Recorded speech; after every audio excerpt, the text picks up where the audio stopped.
नमस्कार। आचार सलील चैनल में भारत की देवभूमि से मैं सब लोग का स्वागत कर रहा हूं, ख़ासतौर से अपने सभी फॉलोअर्स का।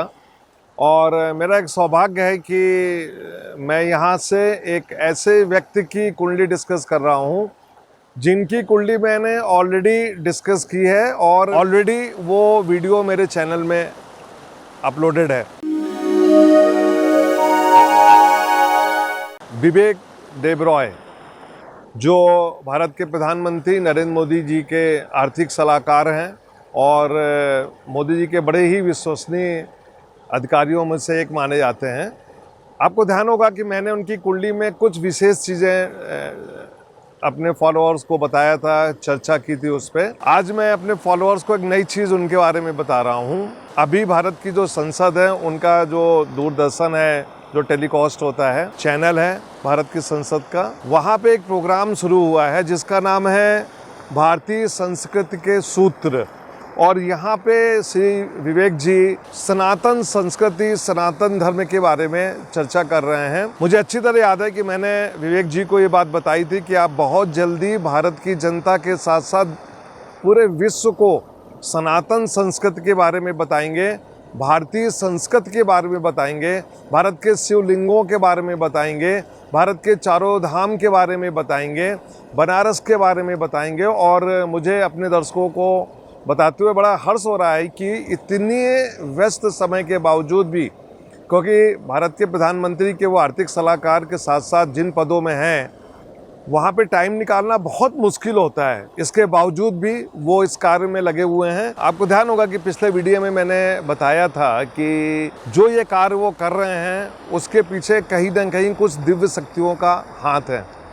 अभी कुछ दिनों से वो शक्तियाँ उनको भी नज़र आ रही हैं। मैंने तो सिर्फ उनको कुंडली देख के बताया था और ये बताया था कि पिछले कई जन्मों में जो अधूरा कार्य कुछ दिव्य आत्माएं पूरा नहीं कर पाई थी, वो कार्य विवेक जी को करना है। विवेक जी को ये कार्य जो है अगले 10-12 सालों में ये काम पूरा ख़त्म करना है, जो कि एक बहुत बड़ी बात ही होगी, ख़ासतौर से उनकी उम्र को देखते हुए और उनके कार्यों को देखते हुए जो जितना वो बिजी होते हैं। मैं एक एपिसोड इनके बारे में और बताऊंगा कि किन दिव्य आत्माओं से ये जुड़े हुए हैं, कौन सी ऐसी आत्माएं हैं जो इनसे अपने पूर्व जन्म के कार्यों को पूरा करवाने जा रही हैं और ये अपने व्यस्त समय से इन कार्यों को पूरा कर रहे हैं। देखिए, मकर लग्न की कुंडली है और शनि की महादशा में ये सब कार्य शुरू हुआ। शनि की महादशा में भी ये काफ़ी उच्च पदों पर रहे हैं,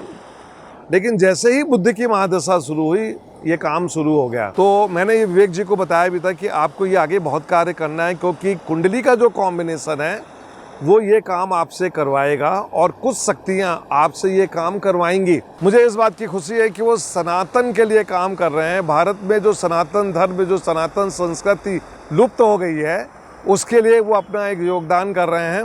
अभी उन्होंने पुराणों का जो अंग्रेजी में अनुवादन किया है, वो अपने आप में एक बहुत बड़ी बात है और मैं उनके उज्जवल भविष्य की कामना करता हूं और भारत की देवभूमि से ये ईश्वर से प्रार्थना करता हूं कि उनकी एक लंबी उम्र हो, जिससे वो सनातन के लिए कुछ कर सकें। और इसी बहाने आप भारत के सभी धार्मिक स्थानों का भ्रमण करेंगे, वहाँ पे जो चीज़ें लुप्त हो रही हैं उनको आप वापस इस चैनल के माध्यम से लाएंगे। मैं भारतीय संसद के इस चैनल को भी धन्यवाद देना चाहूँगा कि उन्होंने एक बहुत अच्छा कार्य शुरू किया है। खासतौर से विवेक जी को इस चैनल में लाके जो कार्य उन्होंने किया है, ये इतिहास इस चीज़ को याद रखेगा।